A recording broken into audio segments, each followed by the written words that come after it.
आज हम बात करने वाले हैं इस हफ्ते जो वीडियो वायरल हुई है, यानी कि पीएम मोदी को या ऐसे मुद्दे जो वायरल हुए हैं उनके बारे में आज हम बात करेंगे। तो सबसे पहले चलिए बात करते हैं। पीएम मोदी इस वक्त आपको पता है कि गुजरात रैली में वो संबोधित कर रहे हैं, जनसभा संबोधित कर रहे हैं और जनसभा को संबोधित करते हुए वहाँ पर उन्होंने कहा है कि अंग्रेज़ी जो भाषा है, अंग्रेज़ी भाषा जो है गुलामों का प्रतीक है। तो अब यह सवाल ये आता है कि अगर अंग्रेज़ी भाषा गुलामी का प्रतीक है तो जो भाजपा सरकार, ये जो आपके मंत्री हैं यानी मोदी सरकार के जो मंत्री हैं, उनके बच्चे क्यों बाहर के स्कूलों में पढ़ते हैं, क्यों अंग्रेज़ी भाषा के उन स्कूलों में पढ़ते हैं? ये यहाँ पर क्यों दो तरफा बातें होती हैं कि उनके लिए अलग रूल्स होते हैं और जो जनता के लिए है वो अलग रूल्स होते हैं, वो क्यों बनाए जाते हैं? भारत में भी तो इतने सारे स्कूल हैं, अच्छे स्कूल हैं, वो वहाँ क्यों नहीं पढ़ाई करते? दूसरी बात ये आती है कि अगर अंग्रेज़ी भाषा गुलामी का प्रतीक है तो क्यों आज के टाइम पे अंग्रेज़ी भाषा को इतना महत्व दिया जाता है? अंग्रेज़ी भाषा आज के टाइम पे इतनी इम्पॉर्टेंट हो चुकी है कि अगर आपको इंग्लिश नहीं आती है तो आपको जॉब नहीं मिलेगी। यानी कि इंग्लिश एक हाई स्टैंडर्ड लैंग्वेज बन चुका है कि हर कंपलसरी हो चुका है आज के टाइम पे इंग्लिश बोलना। हिंदी की अभी वैल्यू, हिंदी हमारी मातृभाषा ऐसे होनी चाहिए, लेकिन इंग्लिश भी होना ज़रूरी है क्योंकि अगर हम बाहर की किसी भी कंपनी से बात करते हैं तो ये हमारा कम्युनिकेशन का एक ज़रिया है, सिर्फ एक माध्यम है। यहाँ पर भेदभाव करना उचित नहीं, ज़रूरी नहीं होता, मेरा ऐसा मानना है। लेकिन इसके अलावा एक और मोदी जी की एक पिक्चर इन दिनों काफ़ी ज़्यादा वायरल हो रही है। वायरल पिक्चर में आपने देखा होगा कि मोदी जी जो है वो गुजरात के स्कूल में बच्चों के साथ, चंद बच्चों यानी 3, 4, 5 बच्चे हैं उनके साथ बैठे हुए हैं और वो वहाँ पर उनके साथ बातचीत कर रहे हैं, बिल्कुल मनीष सिसोदिया की तरह कि वो जिस तरह से स्कूल में जाते हैं और बच्चों से वहाँ बातचीत करते हैं बैठकर। तो आपकी सरकार के उन लोगों ने इस फ़ोटो को कंपेयर करते हुए वो भी वायरल किया है और इस पर केजरीवाल और मनीष सिसोदिया ने मोदी जी को कमेंट करते हुए ट्वीट भी किया है और काफ़ी लोगों ने मज़े लिए हैं कि शिक्षा की अगर बात पहले की जाती तो शायद गुजरात का आज ये हाल ना होता जिस तरह का आज हाल है। क्योंकि गुजरात में आए दिन कभी ना कभी पेपर लीक होते रहते हैं, कुछ ना कुछ होता ही रहता है शिक्षा के माध्यम को लेकर, जबकि भाजपा की सरकार गुजरात में 27 सालों से है। तो ये सारी शिक्षा की बातें पहले क्यों नहीं उठी?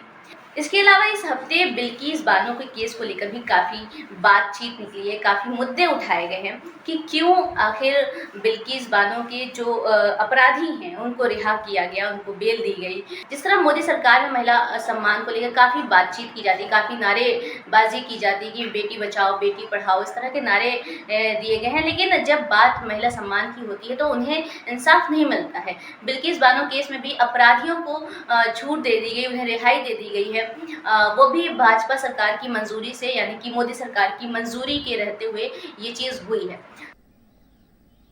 क्या हम स्वभाव से, संस्कार से, रोजमर्रा की जिंदगी में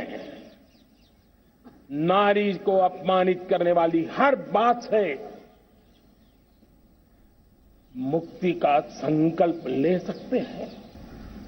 नारी का गौरव राष्ट्र के सपने पूरे करने में बहुत बड़ी पूंजी बनने वाला है। तो अब सवाल ये उठता है कि 15 अगस्त को जब प्रधानमंत्री नरेंद्र मोदी महिला सम्मान की इस तरह से बातें करते हुए इमोशनल हो गए थे, तो आज वो इस पर क्यों कुछ नहीं बोलते? जब महिलाओं के साथ कुछ भी अत्याचार होता है, उनके साथ गलत होता है, तब मोदी जी क्यों नहीं कभी कुछ बात कहते? क्यों नहीं एक ट्वीट करके भी महिलाओं के सम्मान के लिए कोई बात कहते हुए नजर आते हैं? इसके अलावा अगर मोदी सरकार में महिला सम्मान को लेकर अगर बात की जाए तो महिला सम्मान के चलते इधर बलात्कारियों को रिहाई मिल रही है।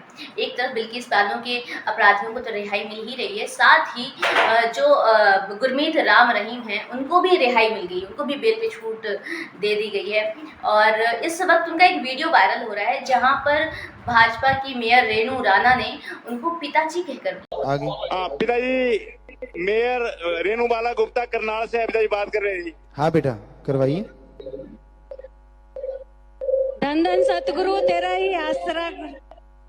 आशीर्वाद बेटा, बहुत स्वागत बेटा जी।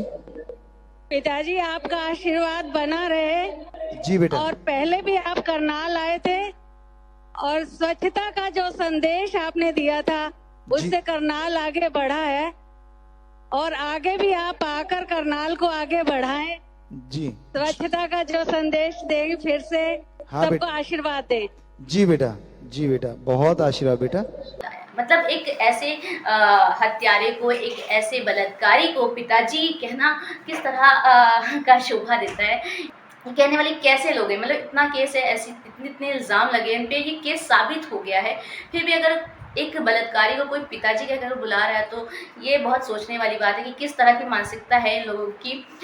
लेकिन आप हमें ये बताइए कि आप इन सारे मुद्दों को लेकर क्या सोचते हैं। मोदी सरकार में जिस तरह चीज़ें उभर कर आ रही हैं, महिला सम्मान को लेकर वो फिर बात हो या फिर शिक्षा को लेकर कोई बात हो, वो कहाँ तक सही जा रहा है और कहाँ तक नहीं, इस बारे में आप हमें ज़रूर बताइए। और ऐसे ही अपडेट जो जानकारियाँ हैं उनको जानने के लिए हमारे चैनल को लाइक करें, कमेंट करें, सब्सक्राइब करना बिल्कुल मत भूलें।